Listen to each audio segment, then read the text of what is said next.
Coming, Mom. Ow.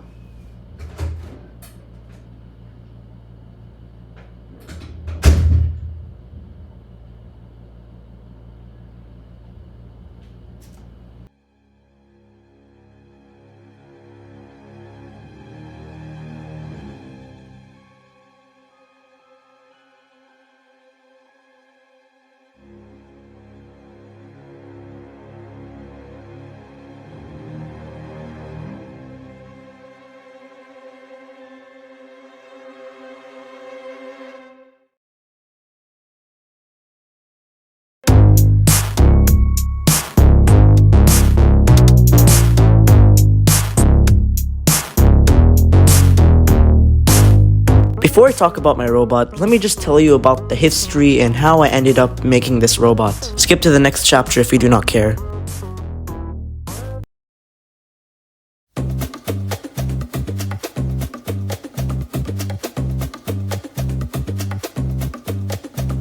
On the year 2020, I developed a phase almost every child gets when they are young. A Five Nights at Freddy's phase. I was bored at home, browsing on YouTube when I got interested in FNAF because of its so much lore. But then I stumbled upon a video of a YouTuber named Lightning Grace, making a Bonnie cosplay. I got inspired to attempt to make my own. I did like making things out of cardboard and popsicle sticks and Lego and bringing them to life with Lego robotics. I realized that the project was too ambitious for a male child alone. I gave up. But then the next year, I tried again and I made some sort of progress. But then gave up halfway through because I got sick of huckling cardboard onto Legos and plastic wrap covered gears for the eyelids. And that wasn't a joke. I literally covered a Lego 48 teeth gear with plastic wrap so I don't glue the actual gear onto a paper I painted black. Pretty sure the hot glue melted the plastic wrap and I had a very, very terrible time trying to take it off. And that is why when it came to taking apart the eyeballs of my previous attempt, I just never got around to taking it apart. Because this is the eyeball that I used. Because I just put so much work into making this eyeball.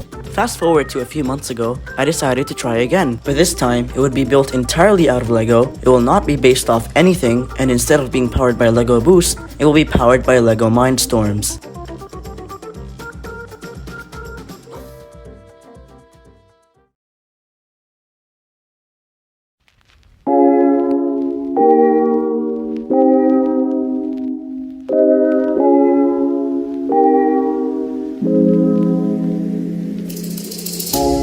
When building this model, I literally had one goal, and that was to make a fully functional and flawless eye mechanism that can look up, down, left, and right.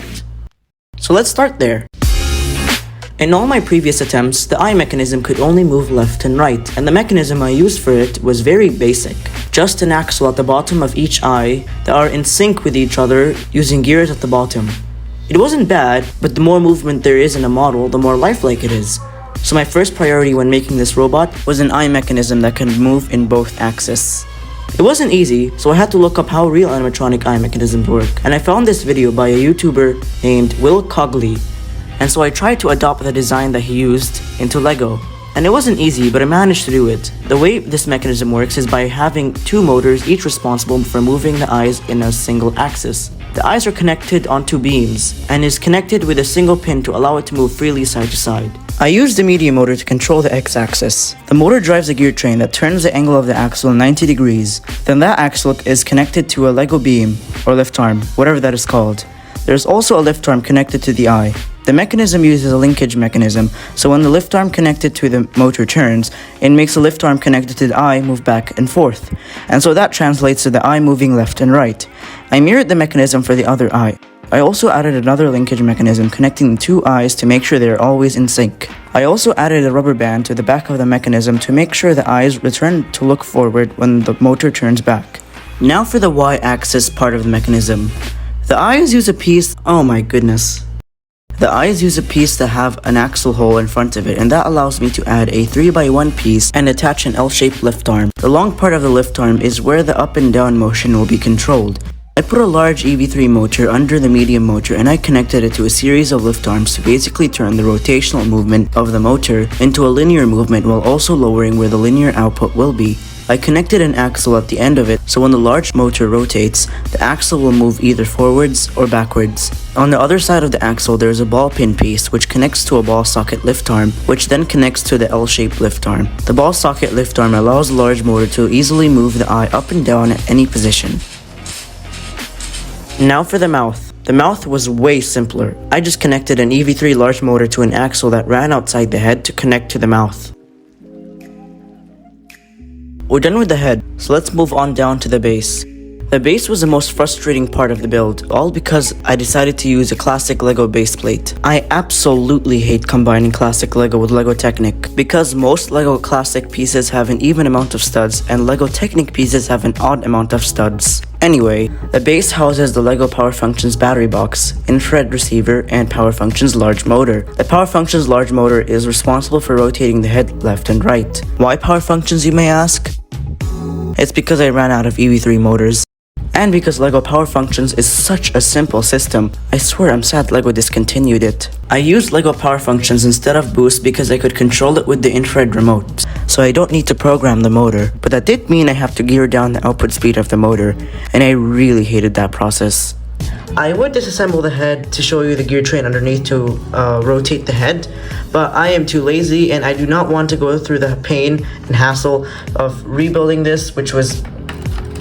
Honestly, the base was the most annoying part. Moving up on top of the rotating base is another Power Functions large motor responsible for tilting the head up and down. It is connected to a worm gear mechanism, so not only does it increase torque, but it also changes the direction of the output to the side.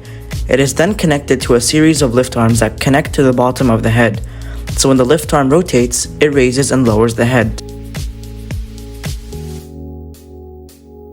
And that's pretty much the entire robot. It isn't perfect. I will say though that the robot is actually really not stable. It's really top heavy and will keep jittering and shaking every time it moves its eyes or mouth. I also would have made eyelids if I had an extra motor, but I didn't. I also didn't program any dialogue for the robot because I refused to animate a LEGO robot with EV3 classroom. Anyway, this video was my journey to create an animatronic, and it made me appreciate the effort it takes to make real animatronics. Certainly a wonderful experience. Thank you for watching.